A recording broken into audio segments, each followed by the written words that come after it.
Illusia était un type ordinaire, mais un jour, il se retrouve transformé en œuf de dragon, et il est dans la même situation que Moas Kalka car aucun de ses parents ne s'est présenté à sa naissance. La première chose qu'il voit est un écran, et une voix dans sa tête l'informe que sa fenêtre de statut affichera des informations sur ses capacités, ce qui semble pratique. Mais ensuite, Illusia réalise qu'il devrait s'inquiéter du fait qu'il entend une voix dans sa tête. La voix explique qu'elle fait partie de la compétence Divine Voice, et son travail est d'expliquer les choses concernant son statut et ses capacités. Il demande si ce monde est un jeu quelconque, mais la voix lui dit qu'elle ne peut pas fournir cette information car la compétence Divine Voice n'est encore qu'au niveau 1. Illusia demande ensuite si elle peut au moins lui dire où il est, mais la voix refuse à nouveau de répondre à toute question non liée au statut, et Illusia est tellement frustrée que son œuf finit par rouler d'une falaise. Au moment où il s'arrête, le système l'informe qu'il vient de recevoir une capacité de résistance aux dégâts de chute, mais cela a un coût car ses PV ont baissé d'1 point, et quand on n'a que 5 PV, c'est assez grave. Illusia finit par rouler jusqu'au bord d'un lac, et là il voit son reflet pour la première fois dans ce monde, et c'est à ce moment qu'il réalise qu'il est littéralement un œuf. Le système l'informe qu'il est un œuf de dragon, un monstre de rang F, et si sa coquille est d'une manière ou d'une autre détruite, il mourra. Illusia est déjà contrariée par la situation, mais pour empirer les choses, le système lui dit que les œufs de dragon sont impuissants et ont un QI à un chiffre, donc rouler est à peu près tout ce qu'il peut faire pour l'instant. Ils ont le potentiel de devenir un dragon redoutable une fois éclos, mais si vous avez déjà regardé Nat Geo Wild, vous savez que les chances de survivre sans devenir un casse-croûte protéiné sont très faibles. Illusia commence à paniquer, et toutes ses secousses le font rouler vers le bas de la colline, mais il finit par tomber d'un autre rebord et ses PV tombent à 3, donc il décide de rester sur place pour l'instant car il ne peut pas risquer de subir plus de dégâts. À la nuit tombée, les PV d'Illusia se sont enfin régénérés, il est donc sûr pour lui de recommencer à bouger. Il se met à rouler lentement sur le sol, et ce faisant, il commence à réfléchir à ce que sera sa vie en tant qu'œuf. Être un œuf peut être nul, mais tôt ou tard il va éclore en dragon et devenir extrêmement puissant, donc il décide d'en faire sa mission. Cependant, alors qu'il roule à travers la forêt, il finit par rencontrer une autre créature. Il s'approche un peu pour regarder et découvre que cette chose s'appelle un ver sombre, et selon son écran de statut, il a le titre de mangeur des œufs. Ouais, c'est pas bon. Illusia commence immédiatement à rouler pour sauver sa vie, mais à la vitesse à laquelle le ver le poursuit, simplement s'enfuir ne suffira pas à le sortir de ce pétrin. Le ver a actuellement 8 points de vie, ce qui est plus que les points de vie maximum d'Illusia, donc s'il essaie de lui donner un coup de tête, il mourra le premier. C'est alors qu'il se souvient qu'il a reçu une résistance aux dégâts de chute plus tôt dans la journée, donc il décide d'utiliser cela à son avantage et attire le ver vers une falaise voisine avant de le tromper pour qu'il saute avec lui. Au moment où ils touchent le sol tous les deux, Illusia est toujours en un seul morceau grâce à sa résistance aux chutes et au fait qu'il a atterri sur le corps du ver, donc le système l'informe qu'il a reçu 12 points d'expérience pour avoir tué le ver avec succès. En conséquence, il a monté de niveau et rempli les conditions pour l'évolution, donc le système lui montre ensuite l'arbre d'évolution et lui demande quelle voie il souhaite prendre. L'arbre du bébé dragon ou l'arbre du petit dragon. Illusia ne sait pas quelle est la différence entre les deux, donc le système commence à lui expliquer que les petits dragons sont une espèce naine de dragon, mais bien qu'ils puissent être petits par rapport aux autres dragons, ils peuvent tout de même atteindre la taille d'un ours, et ils ont aussi une capacité mortelle de cracheur de feu. En revanche, le bébé dragon n'a pas vraiment grand-chose pour lui à part le fait qu'il a le potentiel d'évoluer en de nombreuses espèces de dragons différentes, mais il a vraiment bon goût avec de la sauce soja, donc Illusia pourrait finir dans un épisode de Delicious End Dungeon s'il choisit celui-ci. Illusia n'est vraiment pas intéressé à devenir un repas, donc le petit dragon semble être l'option la plus sûre pour lui, mais alors qu'il est sur le point de choisir, il entend une voix lui disant qu'il doit devenir plus fort et viser le sommet. Cette voix était complètement différente de celle du système, et il ne sait pas d'où elle vient, mais elle semblait faire référence à son choix d'évolution. Le petit dragon est peut-être le choix le plus sûr actuellement, mais le bébé dragon a plus de potentiel de croissance à long terme, donc même si c'est un choix risqué, Illusia décide de choisir l'arbre d'évolution du bébé dragon. Après l'évolution, toutes ses stats augmentent considérablement, mais ses PV n'étaient pas complètement régénérés, donc il doit encore se reposer pour les restaurer. C'est alors que l'estomac d'Illusia commence à gargouiller, et ses yeux se mettent à errer vers le cadavre du ver car il a l'air vraiment appétissant pour une raison quelconque. Illusia suppose que cela doit être son instinct de bébé dragon à l'œuvre car normalement il ne considérerait jamais manger un ver, mais ce n'est pas comme s'il avait beaucoup d'options pour la nourriture en ce moment, donc il décide de se lancer, et c'est aussi mauvais qu'il le pensait. Le lendemain matin, Illusia se réveille après une sieste, et sa santé a été entièrement restaurée, mais il doit encore faire face au fait qu'il est maintenant un bébé dragon. Il ne sait pas pourquoi il a été réincarné dans ce monde, qui en était responsable, ni même qui il était avant sa réincarnation. Il est assez certain qu'il était humain, mais il ne se souvient d'aucun détail clair de ce qu'était sa vie antérieure. C'est alors qu'Illusia remarque un groupe de vers sombres se rassemblant derrière lui, et maintenant qu'il n'est plus un œuf, il est capable de se défendre et de les tailler en pièces les uns après les autres. Tuer tous les vers lui a valu une tonne d'expérience, donc il a pu monter son niveau à 3 d'un coup. Ce saut de niveau lui permet d'accéder à la capacité souffle de feu de bébé, donc il l'utilise pour tuer encore plus de vers jusqu'à ce qu'il atteigne finalement le niveau 7. Il continue ensuite à farmer des vers jusqu'à atteindre le niveau 15, et avec la rapidité avec laquelle il a réussi à monter de niveau, il a hâte de voir quelle sera sa prochaine évolution. C'est alors que l'estomac d'Illusia commence à gronder, et il réalise qu'il va probablement devoir manger plus de ces vers s'il veut continuer à se battre à force maximale, mais ces choses sont vraiment dégoûtantes. Il veut essayer de manger autre chose à la place, donc il regarde autour de lui et finit par repérer des champignons au sol qui ont l'air assez savoureux, mais ensuite on lui rappelle pourquoi il ne faut jamais manger de champignons de forêt au hasard. Ces choses sont truffées de poison, et il a à peine réussi à survivre tout à l'heure, mais cela lui a accordé une compétence de résistance au poison, donc ce n'était pas une perte de temps totale. Illusia ne veut toujours pas manger les vers, donc il décide de partir dans la forêt pour chercher de nouvelles proies, et quelques minutes après le début de sa recherche, il repère un loup gris. Le loup est plus grand que lui, mais ses stats sont plus élevés, donc il décide de le poursuivre et commence à courir à côté du loup. Il le tue ensuite d'un coup de poing de feu, et après inspection du cadavre, il réalise qu'il peut utiliser ses flammes pour cuire la viande. Quelques minutes plus tard, Illusia tient un morceau de viande de loup parfaitement cuit, et c'est la meilleure chose qu'il ait goûtée depuis son arrivée dans ce monde. Il veut en obtenir plus, donc il décide de commencer à chasser exclusivement des loups pour pouvoir manger leur vie une fois sa journée terminée. Grâce à tout son travail acharné, en soirée Illusia a atteint le niveau 20, et sa prochaine évolution doit avoir lieu une fois qu'il atteindra le niveau 25. Cependant, le rythme auquel il monte de niveau ralentit plus son niveau est élevé, donc ce ne sera pas aussi facile à l'avenir. Du bon côté, comme il a utilisé son souffle de bébé si souvent, il est devenu assez doué pour griller la viande, donc sa situation alimentaire est résolue. Bien qu'il souhaite avoir quelqu'un à qui parler à part le système, car elle ne répond jamais à ses questions importantes. C'est alors qu'Illusia entend des voix provenant de la forêt voisine, et il ne comprend peut-être pas ce qui est dit, mais cela signifie qu'il y a d'autres personnes ici, donc il va vérifier. Les voix provenaient d'un groupe d'humains, et Illusia voulait aller leur parler, mais cela serait difficile à faire en tant que dragon. Individuellement, aucun des humains n'est aussi fort qu'Illusia, mais ils ont l'avantage du nombre, donc se montrer à eux pourrait être risqué, mais il ne veut pas être seul pour toujours, donc il décide de sortir quand même. Malheureusement, il a oublié le fait que la viande de bébé dragon a bon goût avec de la sauce soja, donc dès que les aventuriers le voient, ils attaquent immédiatement pour un repas facile. Il essaie de leur dire qu'il ne veut pas se battre, mais il ne peut pas parler leur langue, donc l'un des humains lui tranche la poitrine, et l'autre utilise un sort de foudre pour l'étourdir. Illusia réalise que c'était une énorme erreur, donc il essaie de s'enfuir, mais la foudre a déjà rendu ses jambes molles, donc il ne peut rien faire. Les aventuriers commencent à se rapprocher pour l'achever, mais à la dernière seconde, la fille avec eux intervient pour les arrêter car elle se sent mal pour Illusia. La prochaine fois qu'Illusia ouvre les yeux, il voit la fille soigner ses blessures, et il lui est sincèrement reconnaissant d'avoir choisi de le défendre. Les deux autres ne comprennent pas pourquoi elle se soucie tant d'un dragon aléatoire qui aurait pu être leur repas du soir, mais si elle veut le garder en vie, ils ne vont pas l'en empêcher. Illusia regarde son écran de statut et découvre que son nom est Myria, et qu'elle est une humaine de la Terre. Elle utilise aussi ses derniers PM pour le soigner en ce moment, et Illusia a déjà retrouvé la mobilité de ses jambes, mais il sait que Myria partira probablement une fois qu'elle réalisera qu'il est guéri, donc il fait semblant d'être blessé un peu plus longtemps. Illusia ne comprend toujours pas les mots que Myria dit, mais en l'écoutant, il a reçu une compétence appelée langue grecque, et s'il la monte de niveau, il pourra mieux la comprendre. C'est alors qu'Illusia entend des cris forts provenant de plus loin dans la forêt, et il réalise que ce doivent être les autres aventuriers qui étaient avec Myria. Pour qu'ils aient crié comme ça, il doit y avoir un monstre ridiculement fort à proximité, et si c'est le cas, il n'y a aucun moyen qu'il survive à une telle rencontre. Myria veut aller vérifier ses amis, mais Illusia attrape son manteau pour l'arrêter car c'est trop dangereux, surtout qu'elle n'a plus de PM, mais Myria ne comprend pas l'avertissement qu'il essaie de donner et part en courant malgré tout. Illusia ne sait peut-être pas quel genre de monstre est là-bas, mais il sait pertinemment qu'aucun des humains ne peut le battre, donc il doit aller les sauver, mais ses jambes sont encore un peu engourdies, donc c'est difficile pour lui de bouger. Au moment où il arrive enfin sur le site des cris, il est choqué de trouver un énorme dragon de roche de Rancé, et il a plus de 200 PV, ce qui est bien plus que les 30 PV d'Illusia. Normalement, il ferait demi-tour et s'enfuirait aussi vite que possible car il ne veut pas combattre cette chose, mais ensuite il voit Myria s'effondrer sur le sol et il ne veut pas l'abandonner, donc il semble qu'il n'a pas d'autre choix que de tenir bon. Il n'a aucune idée de comment il est supposé vaincre un monstre comme ça.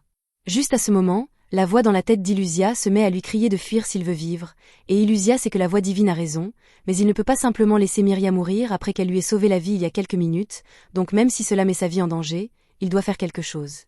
Il se révèle pour détourner l'attention du dragon de Myria, et alors que le dragon charge vers lui, il utilise sa compétence de roulade pour plonger sur le côté avant de se heurter à son visage. Après avoir atterri, Illusia remarque un des coéquipiers de Myria allongé au sol à proximité, mais ses PV sont déjà un gros zéro bien gras, donc il n'y a plus moyen de l'aider maintenant. L'autre gars a été un peu plus chanceux, puisqu'il lui reste encore 5 PV dans le réservoir, mais il est toujours écrasé par un arbre, donc il ne tiendra pas beaucoup plus longtemps. Illusia doit agir rapidement s'il veut les sauver, alors il a l'idée de provoquer encore plus le dragon en rebondissant contre sa tête et en fuyant pour qu'il le poursuive.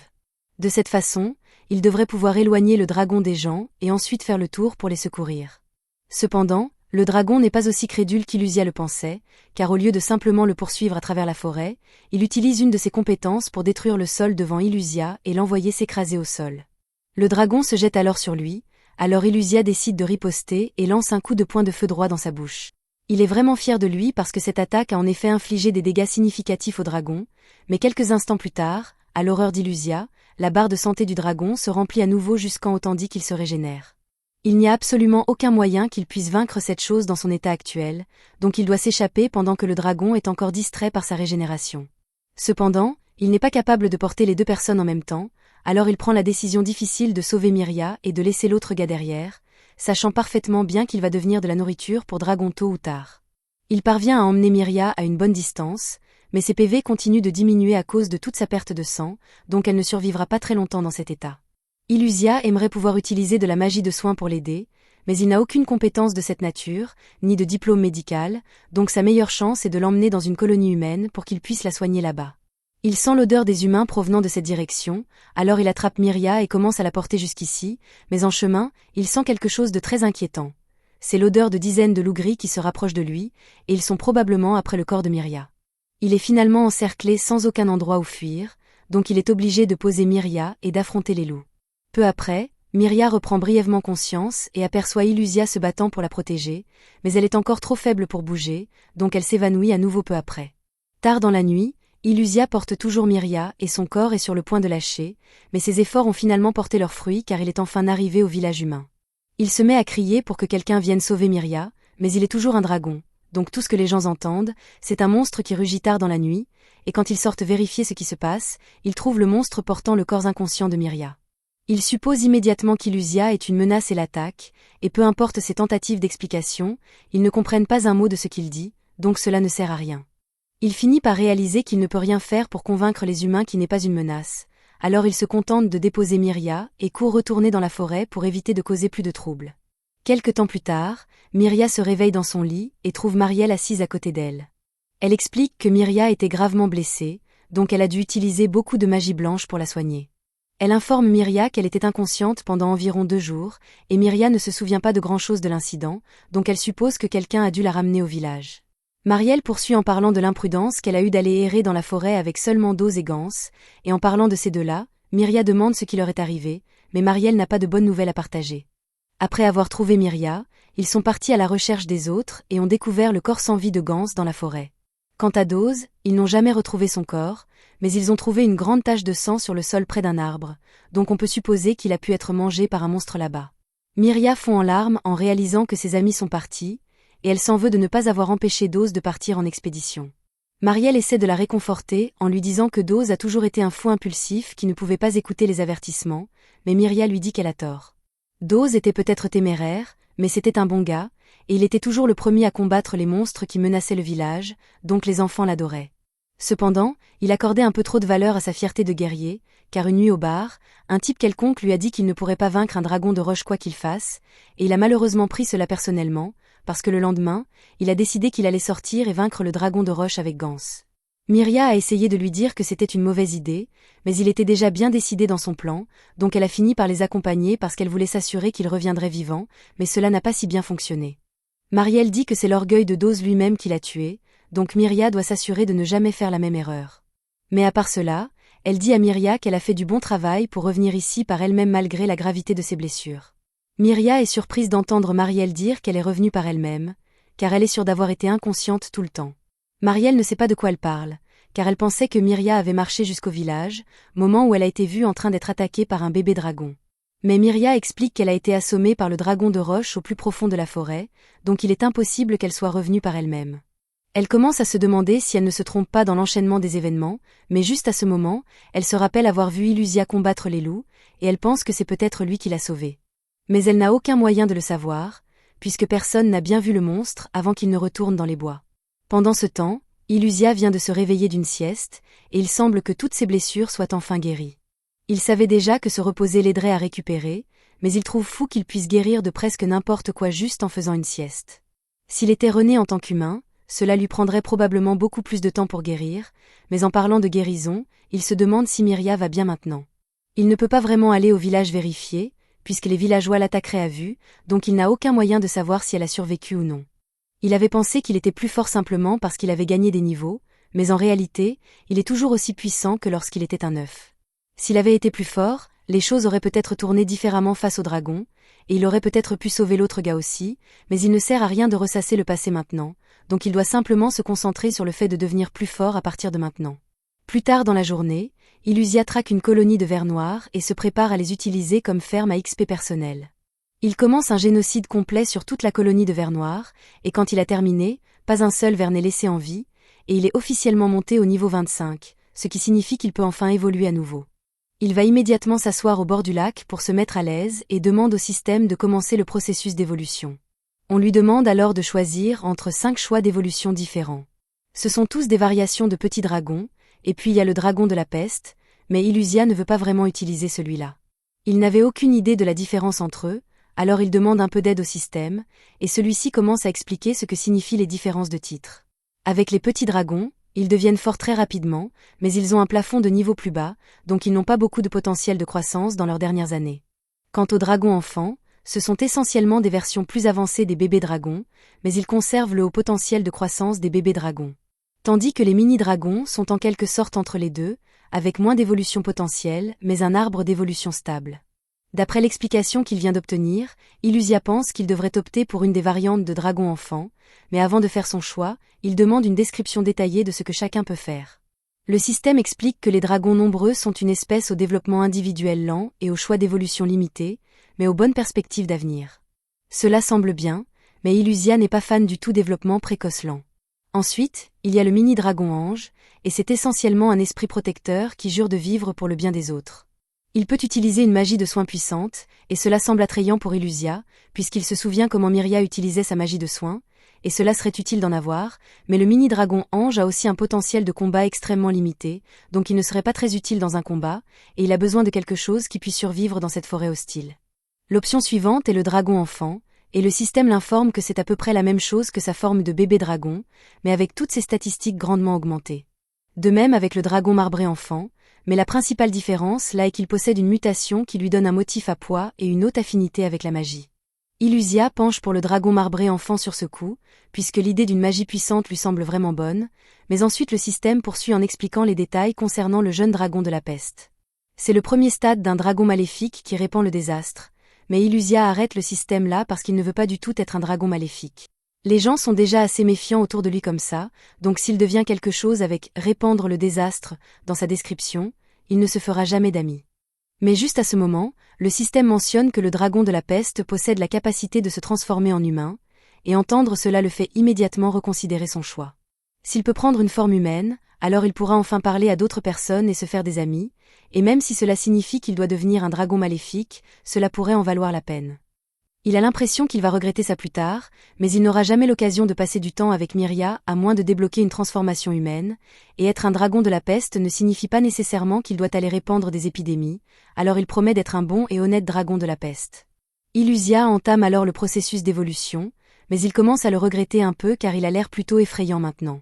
Du bon côté, le système l'informe qu'il a obtenu beaucoup de nouvelles compétences avec sa nouvelle forme, donc il est impatient de les tester. Le système lui dit qu'il a débloqué le pouvoir du vol et des crocs venimeux, ainsi que la compétence de maladie, de souffle et de paralysie, mais il n'est pas trop content de ça. Il a aussi reçu le titre de calamité ambulante et de malfaiteur, donc Illusia commence à se demander si c'était vraiment une bonne décision après tout, et pour empirer les choses, il n'a même pas reçu la transformation humaine dont le système lui avait parlé. Il commence à paniquer car la raison même de cette transformation était de devenir humain, mais le système refuse d'expliquer comment il est censé faire ça, donc il est pratiquement fichu.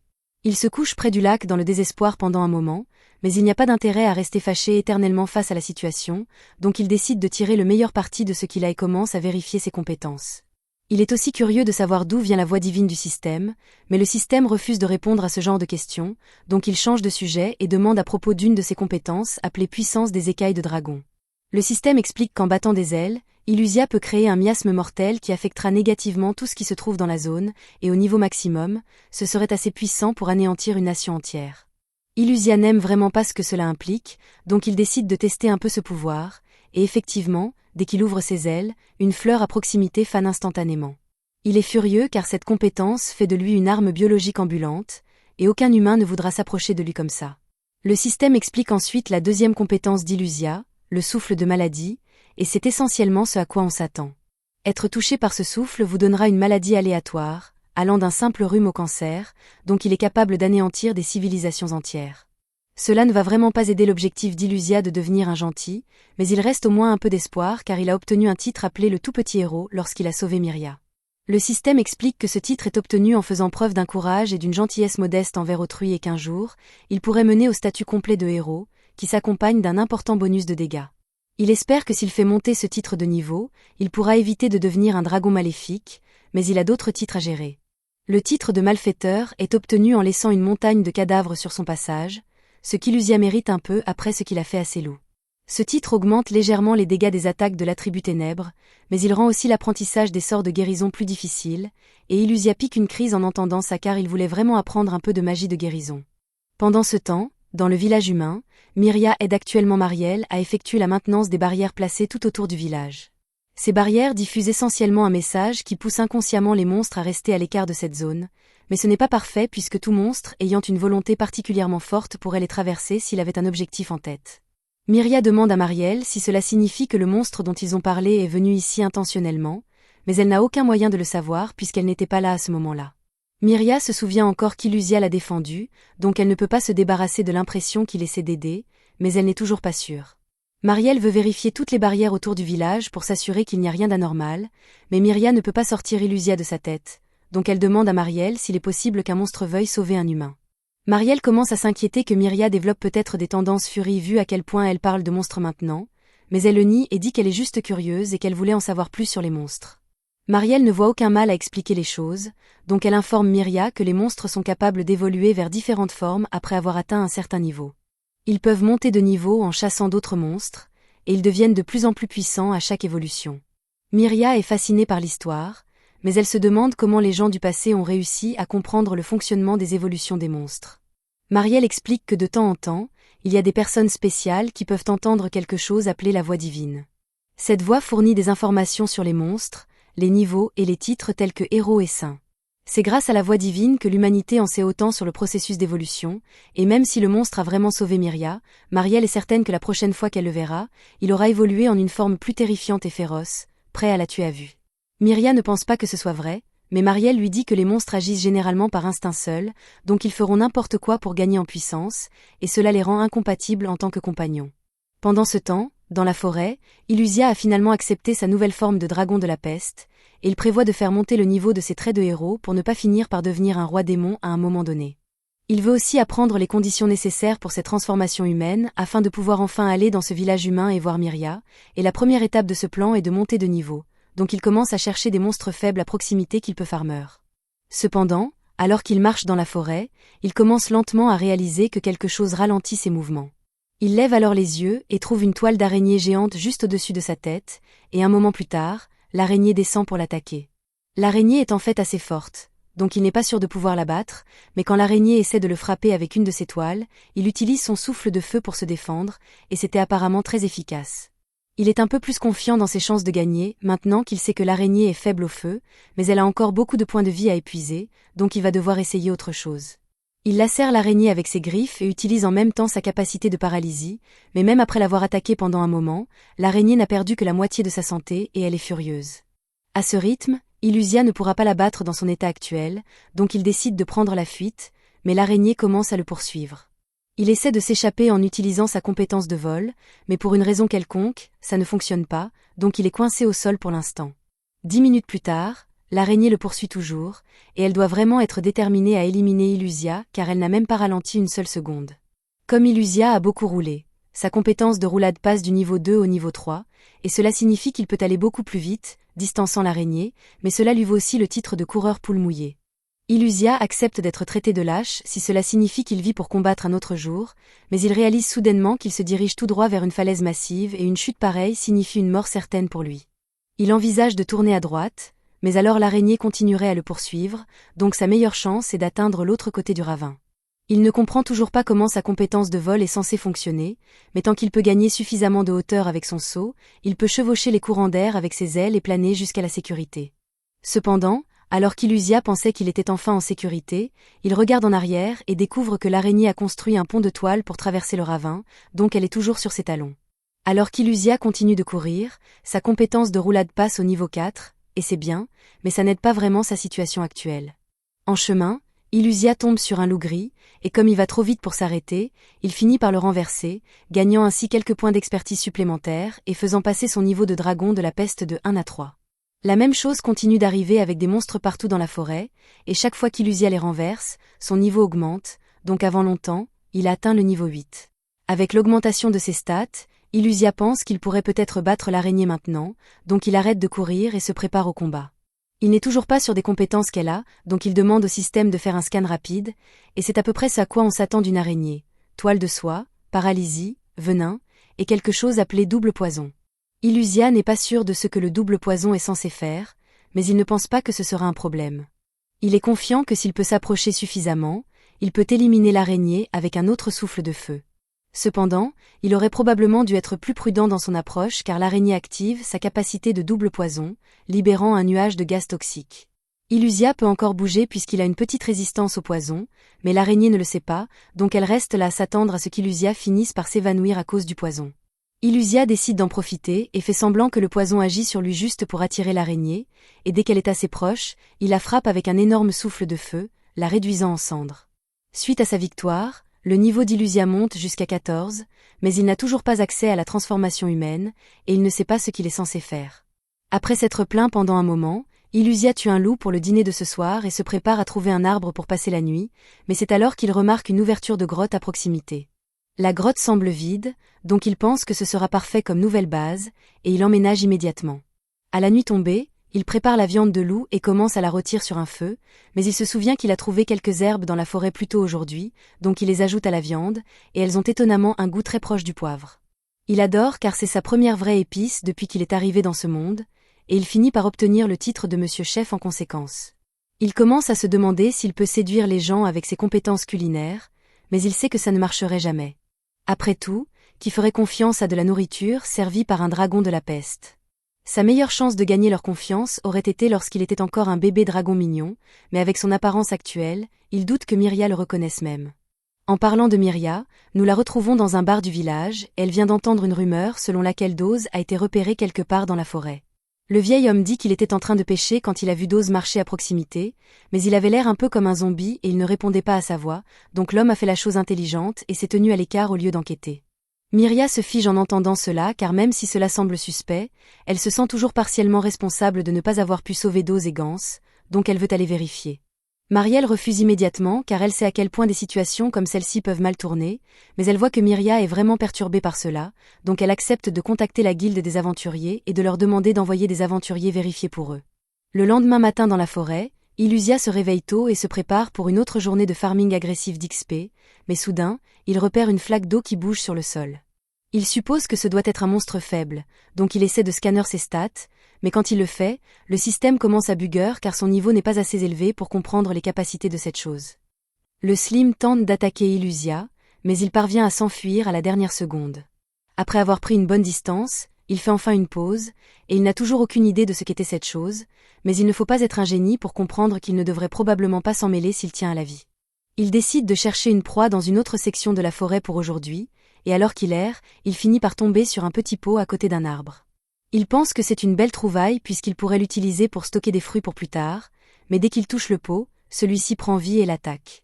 Le Podi est un monstre de randée, donc Illusia tente de l'éliminer avec un coup de poing de feu, mais malheureusement, ce coup n'a fait presque aucun dégât, Alors Illusia commence à spammer des attaques dans l'espoir de réduire progressivement sa santé. Il parvient effectivement à réduire considérablement la santé du pot, mais juste au moment où il pensait avoir gagné, le pot se soigne, restaurant complètement tous ses PV perdus. Illusia commence à être vraiment frustré, donc en dernier recours, il attrape le pot et décide de le jeter d'une falaise pour en finir puisqu'il n'y a aucun moyen qu'il puisse nager. Apparemment, ce fut très efficace puisqu'un instant plus tard, Illusia reçoit quelques XP pour avoir vaincu le monstre pot.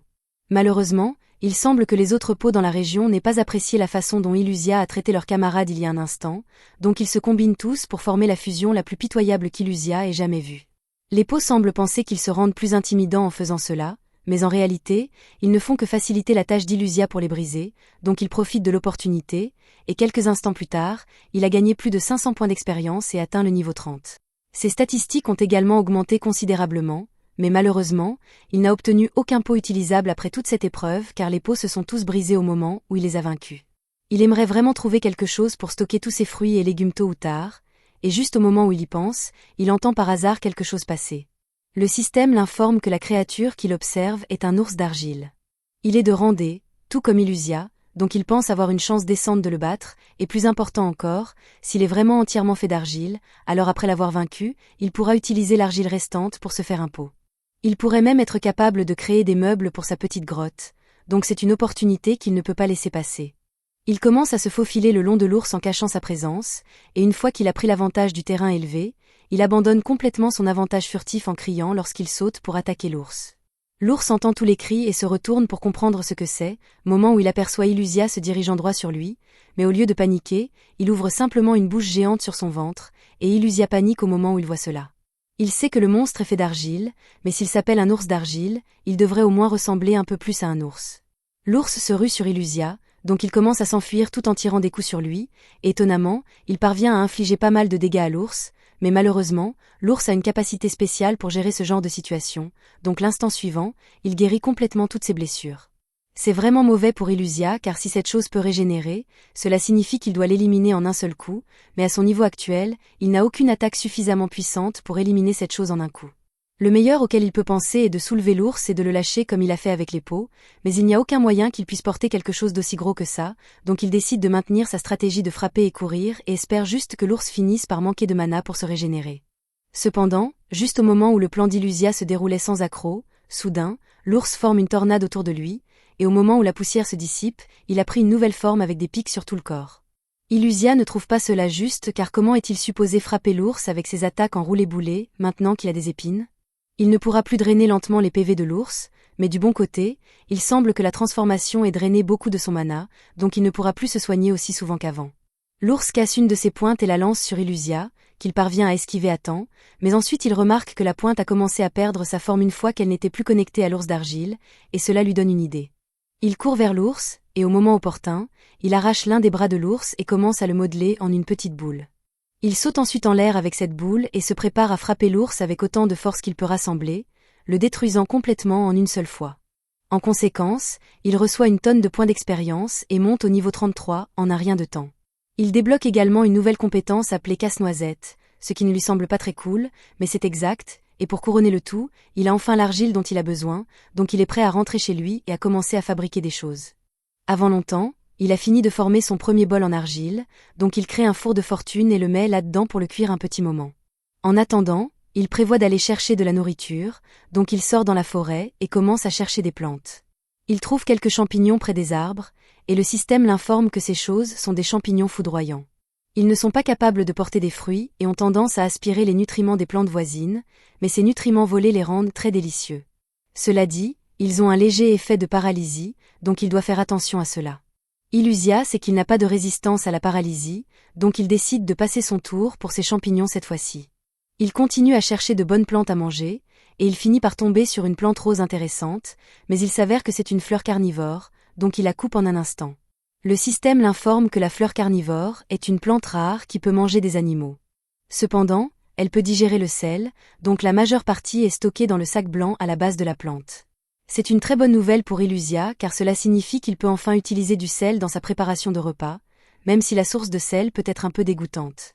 Pendant ce temps, dans le village humain, Myria désobéit aux ordres de Mariel et se dirige vers la forêt malgré le danger car elle croit que Dose pourrait encore être en vie, et si c'est le cas, elle veut le retrouver. Elle n'a aucune garantie que ce que le vieil homme a dit était vrai ou si c'était vraiment Dose, mais elle se sent tellement coupable de ne pas avoir arrêté ces deux-là d'aller dans la forêt par eux-mêmes et de faire face à des dangers pour lesquels ils n'étaient pas prêts.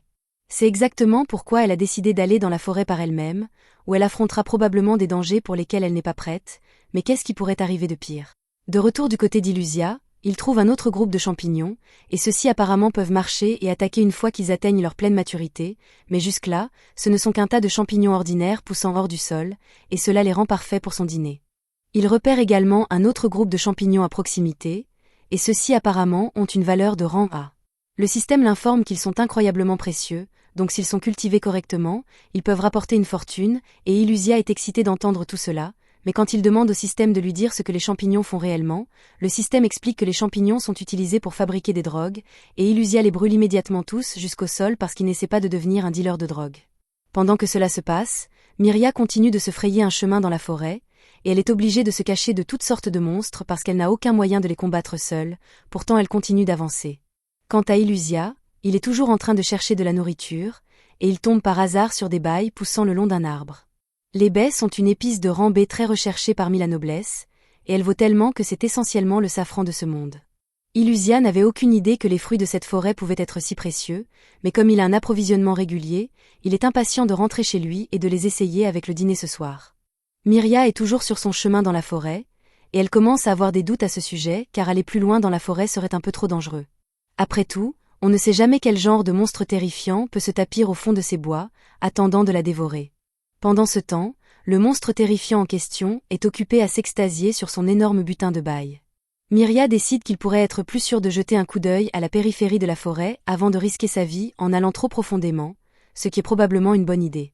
Plus tard dans la nuit, Illusia installe des champignons luminescents dans sa grotte pour un éclairage naturel, et ses bols en argile sont enfin cuits donc il peut enfin les utiliser pour cuisiner.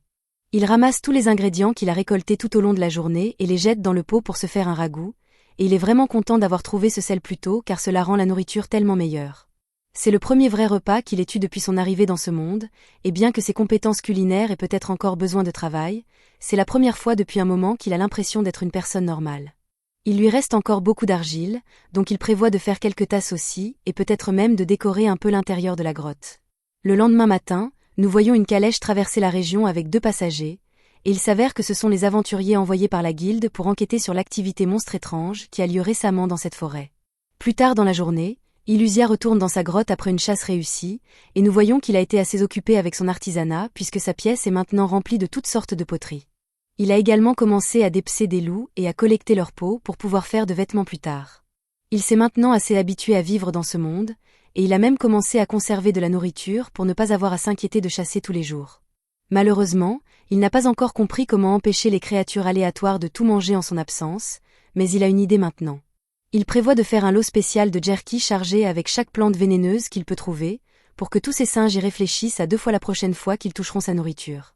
Il part chercher des ingrédients vénéneux qu'il peut trouver, et il finit par errer dans un champ de fleurs colorées, mais alors qu'il est dans le champ de fleurs, il tombe sur un monstre qu'il n'a jamais vu auparavant. Le système lui dit que ce monstre s'appelle la princesse venimeuse, et elle possède une myriade de compétences liées au poison, donc Illusia reste sur ses gardes autour d'elle. Malheureusement, le lézard a réussi à le distraire assez longtemps pour se faufiler derrière Illusia et le mordre à l'épaule. Et même si Illusia a une certaine résistance au poison, le poison de la princesse venimeuse n'est pas une blague, donc avant longtemps, il s'évanouit sur le sol à cause de la douleur. Ce poison est beaucoup plus puissant que tout ce qu'il a jamais connu auparavant, donc même avec sa résistance au poison, il va être un homme mort en un rien de temps s'il ne trouve pas un moyen d'y faire face. Il n'a trouvé aucune plante antidote d'aucune sorte par ici, alors il regarde la princesse du venin, et espère que le système pourra lui donner des informations utiles pour qu'il puisse guérir du poison avant qu'il ne soit trop tard. Selon le système, la princesse du venin est le type de monstre qui chasse en empoisonnant sa cible et en attendant qu'elle meure avant de se repaître de sa carcasse. Le poison de la princesse est un sous-produit des nombreuses plantes vénéneuses qu'elle consomme régulièrement, mais, par conséquent, son corps produit aussi naturellement un antivenin. Cela signifie que si Illusia parvient à capturer la princesse du venin, il pourra obtenir l'antidote de son corps, mais trouver comment la capturer ne va pas être facile. Illusia peut encore bouger un peu grâce à sa résistance au poison. Il soupçonne que la princesse du venin se cache à proximité, attendant que le poison l'achève. En réalisant cela, Illusia décide de faire semblant de s'enfuir. Si la princesse pense que son repas s'échappe, elle ne voudra pas manquer l'occasion et se lancera à sa poursuite. C'est là qu'Illusia prévoit d'utiliser sa capacité de roulade pour la distancer, renverser la situation et la prendre par surprise, mais malheureusement, il s'avère que la princesse du venin est aussi capable d'utiliser la capacité de roulade, donc l'idée de la distancer tombe à l'eau. Illusia élabore rapidement un autre plan et décide d'attirer la princesse du venin vers cette falaise d'avant pour pouvoir la surprendre. Il continue à foncer à travers la forêt, mais alors qu'il roule, un pic le fait trébucher soudainement, et c'est là qu'Illusia découvre que la princesse du venin est capable d'utiliser d'autres compétences au milieu d'une roulade, et il ne trouve pas ça juste puisqu'il ne peut pas faire ça, mais il n'a pas d'autre choix que de faire avec jusqu'à ce qu'il puisse mener à bien son plan. Quelques instants plus tard, Illusia parvient à tirer la princesse du venin vers la falaise et à la faire sortir de sa roulade, mais alors qu'il est fier d'avoir exécuté un plan si parfait, il réalise vite qu'il y a un défaut majeur. Si la princesse du venin tombe au fond du ravin, il ne pourra pas obtenir d'antidote de son corps, ce qui signifie qu'il mourrait. Il ne peut pas laisser ça arriver, alors il plonge à sa suite après la princesse du venin, mais juste au moment où il pensait que les choses ne pouvaient pas empirer, il sent soudain le poison faire effet sur son corps, et sa vision commence à se brouiller. Il surmonte la douleur et parvient à atteindre la princesse du venin juste à temps pour utiliser son souffle de feu pour les propulser tous les deux hors du ravin et sur la terre ferme. Mais bien qu'il soit techniquement en sécurité, les effets du poison sont toujours très actifs dans son corps, donc peu après, Illusia finit par s'évanouir. Pendant ce temps, du côté de Myria, elle a passé toute la journée à chercher Dose à la lisière de la forêt, mais elle n'a trouvé aucune trace de lui. Alors qu'elle retourne au village, elle entend la voix de Marielle l'appeler, alors elle sort des buissons et agit comme si de rien n'était. Marielle est soulagée d'avoir enfin trouvé Myria, car elle commençait à craindre que Myria ait fait quelque chose de stupide et se soit aventurée seule dans la forêt. Plus tôt, elle s'est rendue compte qu'elle n'avait pas de nouvelles de Myria depuis un moment, alors elle est allée chez elle pour prendre de ses nouvelles, mais elle n'était pas là, donc Marielle a décidé d'essayer de chercher dans tout le village. Elle est simplement contente que Myria soit en sécurité, mais elle demande à Myria si elle est sûre de ne pas être allée dans la forêt par hasard. Myria nie catégoriquement être entrée dans la forêt, ce qui est un mensonge éhonté, mais Marielle n'a aucun moyen de le savoir avec certitude, alors elle accepte simplement. Elle informe ensuite Myria qu'elle a reçu une lettre de la guilde lui disant que certains aventuriers ont déjà été envoyés dans la forêt comme demandé, alors elle assure à Myria qu'il n'y a pas à s'inquiéter de chercher Dose puisque les professionnels s'en chargeront. Pendant ce temps, de retour dans la forêt, Illusia se réveille enfin de son coma, et il est surpris d'être toujours en vie malgré tous les dégâts que le poison de la princesse du venin lui a causés, mais un moment plus tard, il réalise que la princesse du venin se tient toujours juste à côté de lui. Il sursaute de peur car il pense que la princesse du venin essaie encore de le manger, mais il finit par réaliser que la princesse du venin ne semble pas avoir d'intentions hostiles. En fait, c'est presque comme si elle l'avait sauvé. Il demande à la princesse du venin si elle lui a donné l'antidote au poison pendant qu'il était inconscient, et quand c'est confirmé, il la remercie pour son aide. Elle a bien essayé de le tuer plus tôt, mais Illusia a tué sa part de monstre dans cette forêt, donc il ne peut pas vraiment se plaindre. Il est simplement content d'avoir enfin un compagnon avec qui passer du temps, pour ne plus avoir à parler tout seul. Plus tard dans la nuit, Illusia ramène la princesse du venin chez lui et prépare un repas avec quelques ingrédients qu'il a réussi à récolter plus tôt dans la journée. La princesse du venin semble vraiment apprécier la nourriture, et Illusia est content d'avoir enfin quelqu'un avec qui partager un repas, alors il dit à la princesse du venin qu'elle est libre de rester ici aussi longtemps qu'elle le souhaite. Juste à ce moment, la princesse du venin remarque un tonneau d'apparence sinistre là-bas, et Illusia explique que c'est un lot de poison qu'il a fabriqué lui-même, mais dès que la princesse du venin entend ça, elle commence immédiatement à boire le poison. Au début, Illusia est vraiment inquiet, mais ensuite il se souvient que la princesse du venin est immunisée contre la plupart des poisons, donc ça ne cause aucun réel mal. Contre son bon sens, Illusia décide d'essayer un petit goût du poison pour comprendre quel goût il avait pour la princesse du venin, mais il a vite appris à ses dépens que goûter du poison n'est pas une bonne idée. Le lendemain, Illusia part chasser avec la princesse du venin, et ils se lient beaucoup car leur travail d'équipe a été absolument parfait jusqu'à présent, et ils semblent vraiment bien s'entendre l'un avec l'autre. Le jour suivant, Illusia emmène la princesse du venin cueillir des baies épicées, mais il s'avère que la princesse n'aime pas l'épice autant qu'Illusia, alors elle part chercher autre chose à manger. Illusia la suit, mais à son horreur, il trouve la princesse à côté d'un champignon d'aspect grotesque. Le champignon contient un poison mortel, c'est probablement pourquoi elle veut le manger, mais il sent aussi comme un corps en décomposition, et Illusia ne veut pas avoir à supporter cette odeur toute la journée, alors il réduit le champignon en cendres, laissant la princesse très contrariée. Il s'excuse et promet de trouver autre chose de vénéneux pour qu'elle mange, mais soudain, la princesse forme un pic d'argile. Au début, Illusia pense qu'elle doit encore être en colère contre lui, mais ce n'est pas le cas. Elle avait en fait remarqué quelque chose les traquant derrière les buissons, alors elle l'attaque, et un monstre chien à deux têtes émerge bientôt. Illusia n'a jamais rien vu de tel auparavant, mais il a le sentiment que ce n'est pas quelque chose qu'il peut gérer facilement, alors il demande au système de scanner ses statistiques. Il s'avère que le monstre est niveau 39, Et non seulement il a des statistiques surpuissantes, mais il a aussi une myriade de compétences, y compris la manipulation de la gravité. Illusia n'est honnêtement pas sûr de pouvoir gagner un combat contre cette chose, alors il commence à transpirer un peu. Il envisage de s'enfuir un moment, mais ensuite il remarque que le monstre a aussi des compétences de pistage, donc ses chances de s'échapper dans l'état actuel des choses sont assez minces. Cela signifie qu'il n'a pas d'autre choix que de se battre, et heureusement, il a la princesse du venin à ses côtés, donc leur stratégie d'attaque est assez simple. Illusia attirera l'attention du monstre de front pendant que la princesse du venin attendra une ouverture pour le frapper avec son poison. C'est un bon plan, mais Illusia a un peu sous-estimé à quel point il serait difficile de porter un coup au loup à deux têtes car alors qu'il essaie de donner un coup de poing à la tête bleue, la tête rouge l'envoie au sol. La tête bleue commence alors à lancer un sort qui piège Illusia dans un champ de gravité. Il est en sérieux danger ici car il peut à peine bouger maintenant, mais heureusement, Illusia a toujours la princesse du venin de son côté. Alors elle utilise une balle d'argile pour perturber le sort du chien bleu, dissipant le champ de gravité et permettant à Illusia de bouger à nouveau. Il saisit cette opportunité et déchaîne un torrent de souffle de dragon sur le monstre, l'enflammant et lui infligeant une tonne de dégâts, mais alors qu'il célébrait son attaque réussie, les flammes s'écartent et Illusia voit le monstre se soigner en plein combat, ce qui encore une fois ne lui semble pas juste. Juste à ce moment, la tête bleue commence à lancer un autre sort, mais celui-ci semble encore plus puissant que le précédent, donc Illusia ne veut pas attendre pour découvrir ce qu'il fait. Il se rue droit dessus pour attaquer, et comme la dernière fois, la tête rouge l'intercepte, mais Illusia s'y attendait déjà. Après tout, peu importe s'il se fait mordre tant qu'il peut arrêter ce sort, et il se trouve justement à portée pour exploser la tête bleue, ce qu'il fait exactement. Cela crée aussi une ouverture suffisante pour que la princesse du venin saute d'un des arbres et empoisonne le loup, et maintenant que le loup a été empoisonné, Illusia pense que la bataille est pratiquement terminée. Le loup tente de se soigner, mais les dégâts causés par le poison dépassent la régénération de santé, donc ce n'est qu'une question de temps avant que le loup ne meure. Cependant, juste au moment où cela semblait être la fin, la tête rouge du loup a pris une mesure radicale et a arraché la tête bleue pour empêcher le poison de se propager. Illusia est choqué car il ne savait même pas que c'était possible, mais au moins avec la tête bleue disparue, il ne devrait plus pouvoir utiliser la magie de gravité, mais malheureusement, il a maintenant quelque chose de pire. Le loup a une capacité appelée sacrifice, ce qui signifie que si l'une de ses têtes est sectionnée, elle revient comme une tête de fantôme vengeur, et puisque le poison de la princesse du venin est pratiquement ce qui l'a tuée, elle s'en prend directement à elle. Illusia essaie de protéger la princesse, mais le loup lui barre la route, donc il doit d'abord s'occuper de cette chose. Il le projette en l'air, et pendant qu'il tombe, Illusia attrape sa tête et la fracasse contre le sol de toutes ses forces.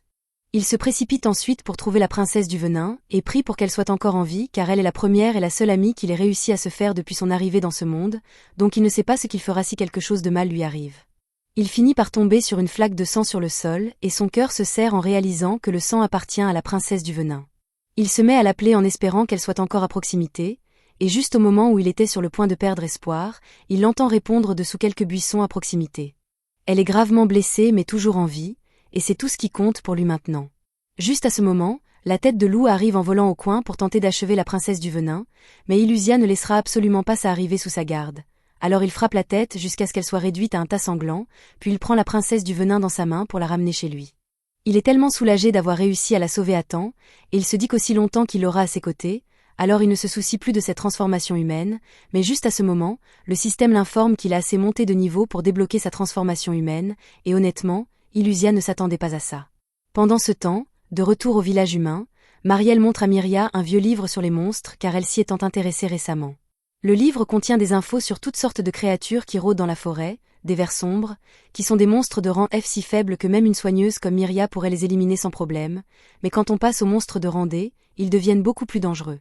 Les archives du livre vont jusqu'aux monstres de rang B, et ceux-ci sont si puissants que seuls les héros sont capables de les affronter, donc tout humain normal n'aurait aucune chance, et juste en dessous d'eux sont les monstres de rang C. Un exemple est le dragon de roche de rang C, qui peut techniquement être vaincu avec une attaque très bien coordonnée, mais il pourrait encore facilement tuer une personne normale. C'est pourquoi Marielle est toujours si sérieuse quand elle dit aux gens de ne pas s'aventurer dans la forêt. Juste à ce moment, Marielle entend quelques pas s'approcher de la porte d'entrée, et il semble que les aventuriers envoyés par la guilde soient enfin arrivés. En chemin vers le village, Yuno demande à Meltia si elle est sûre que c'était une bonne idée d'accepter une mission de rang C, surtout qu'elles ne sont que toutes les deux pour le moment. Meltia convient que les missions de rang C sont plutôt difficiles, mais elle pense que c'est plus pratique comme ça, car si les choses deviennent dangereuses, elle peut simplement abandonner Yuno et prendre la fuite. Yuno est vraiment contrariée que Meltia puisse réellement l'abandonner, mais elle dit qu'elle plaisantait seulement et qu'elle n'a pas vraiment l'intention de se battre beaucoup, pour commencer. C'est peut-être une mission de rancée, mais leur objectif est simplement d'explorer la forêt, donc elles ne sont pas obligées de tuer des monstres. Elles arrivent finalement chez Marielle et entrent pour la saluer. Marielle leur donne les détails de la mission et explique qu'un homme nommé Dose a récemment disparu dans la forêt après avoir combattu un dragon de roche, et que Myria se sent responsable de la situation.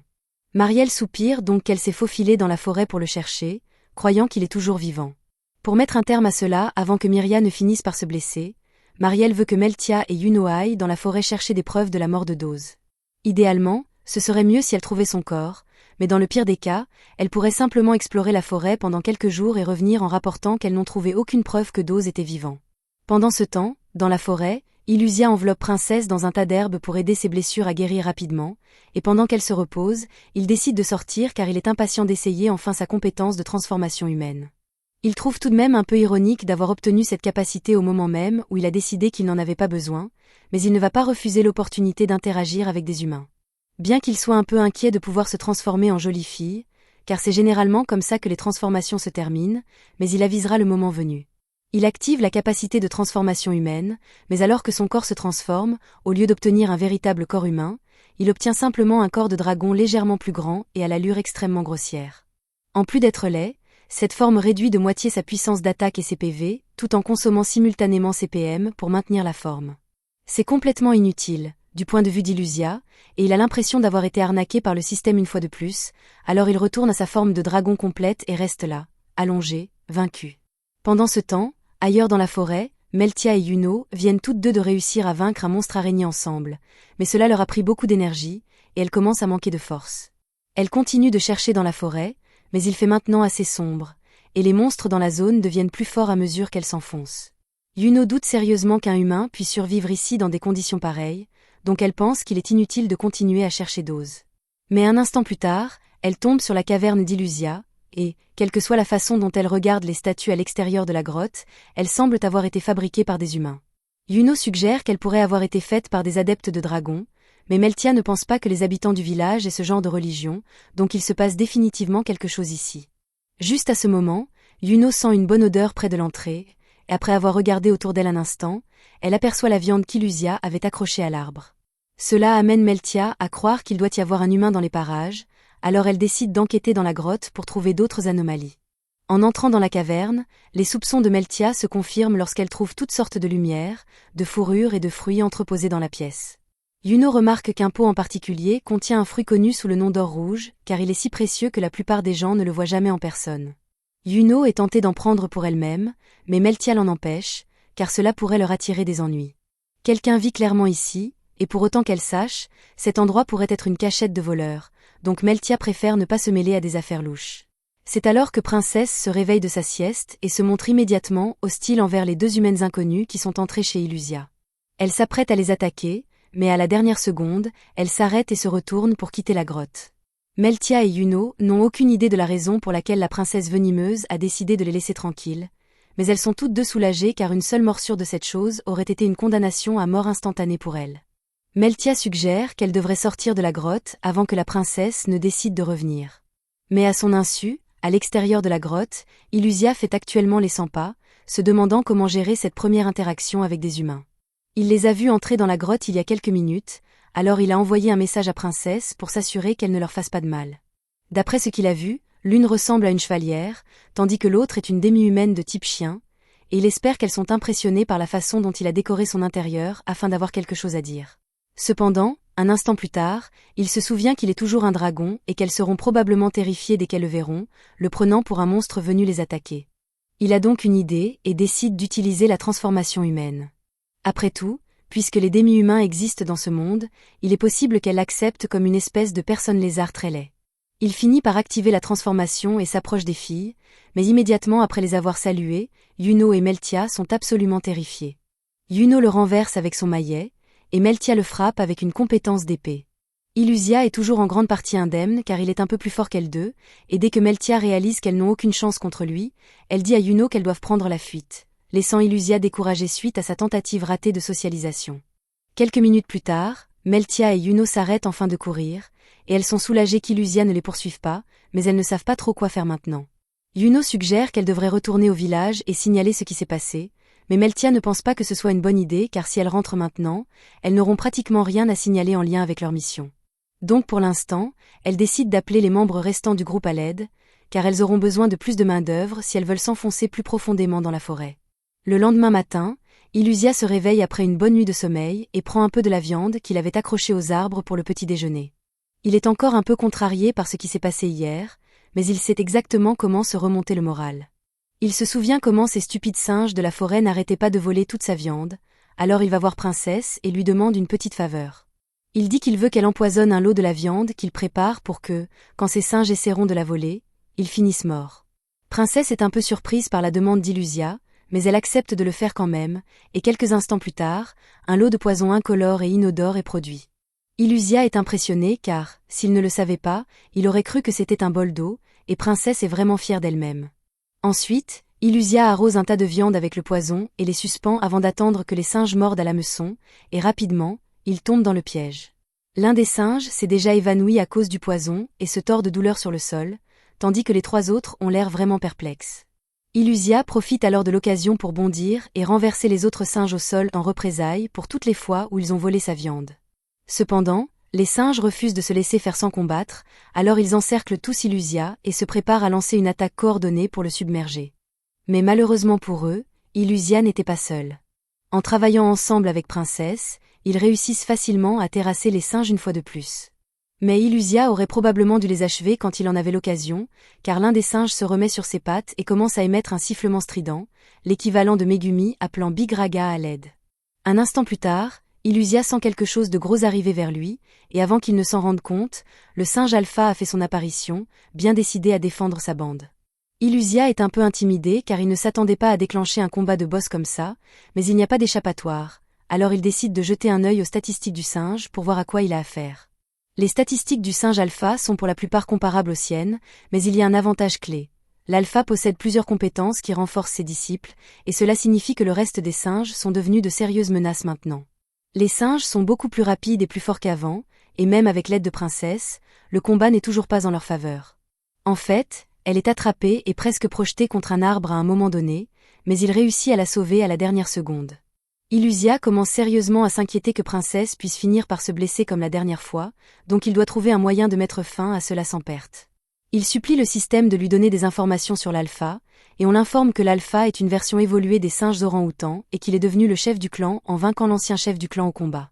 Cette information était absolument inutile pour Illusia, mais il se souvient avoir vu une capacité de télépathie parmi les nombreuses compétences de l'alpha, donc il réalise qu'il pourrait peut-être communiquer avec lui.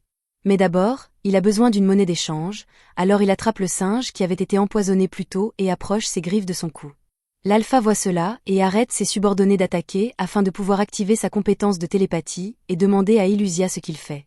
Illusia dit à l'alpha que le singe qu'il retient en otage est actuellement sous l'effet du poison de Princesse et qu'en temps voulu, il mourra sûrement, mais tant que l'alpha est prêt à les laisser partir, Princesse administrera un antidote. Cela semblait une offre raisonnable à Illusia, mais l'alpha refuse immédiatement car il a jugé qu'Illusia et Princesse étaient une trop grande menace pour être laissés en vie, alors il prévoit de les éliminer, quel que soit le nombre de singes qu'il pourrait devoir sacrifier. Ce n'est vraiment pas bon car Illusia ne peut pas garantir que lui et Princesse gagneront contre l'alpha et ses singes, mais c'est alors qu'il a l'idée de défier l'alpha en duel. Selon les traditions des singes, le chef est tenu d'accepter toute demande de duel, et ne pas le faire prouverait que l'alpha est un lâche. Il accepte donc la proposition d'Illusia, mais il fait d'abord attraper Princesse par l'un de ses singes pour s'assurer qu'elle n'interfère pas dans le duel. Illusia est soulagée d'avoir réussi à transformer ce combat en 1/4, ses chances de gagner devraient être meilleures maintenant, mais battre l'alpha ne va toujours pas être facile car il a des points certifiés de la jungle. Illusia se fait malmener par les premiers coups de poing avant de réaliser qu'il ne peut pas rivaliser en force brute, alors il commence à essayer de rouler sur lui-même pour créer de l'espace. Ce mouvement agace grandement l'alpha car prendre la fuite est très irrespectueux envers la nature d'un duel. Alors il dit à Illusia que s'il ne commence pas à se battre bientôt, qui sait ce qui pourrait arriver à Princesse là-bas. Illusia réalise qu'il doit faire vite, alors il se lance en l'air avec son roulé-boulé et, en redescendant, il utilise son élan pour accumuler suffisamment de force afin d'étourdir l'alpha. Il profite ensuite de l'état de confusion résultant de l'alpha pour lui porter plusieurs dizaines de coups sur le corps, retirant une partie significative de la santé de l'alpha. Cela a fait beaucoup plus de dégâts qu'il ne le pensait, et Illusia commence à se sentir confiant quant à ses chances de gagner ici. Mais juste au moment où il s'apprêtait à porter un coup final, l'alpha a soudainement poussé un rugissement terrifiant, et Illusia reconnaît cela comme le signe révélateur d'une seconde phase, ce qui l'effraie. Un instant plus tard, l'Alpha émerge, et son état actuel a converti tous ses points de mana restants en points d'agilité, donc il est maintenant bien plus rapide qu'Illusia. Illusia peut à peine suivre les attaques de l'Alpha, encore moins rivaliser en vitesse, alors il décide de défier l'Alpha dans un combat de points purs, sans esquive ni fuite autorisée. Maintenant, l'Alpha n'était pas obligé d'accepter, mais il ne pouvait pas se permettre de perdre la face en refusant le défi, alors il accepte le combat de points, et tous deux, l'Alpha et Illusia, commencent à se battre à coups de poing l'un contre l'autre. Alors que la bataille fait rage, ils sont tous deux laissés au bord de l'effondrement, mais juste avant qu'Illusia n'atteigne sa limite, il réussit à contrer l'un des coups de poing de l'Alpha, portant un coup assez fort pour l'achever. Mais malheureusement, avant de mourir, l'Alpha a également lancé un contre qui a assommé Illusia, donc bien qu'il ait peut-être gagné la bataille, on ne sait pas s'il survivra. C'était la fin de l'épisode 6.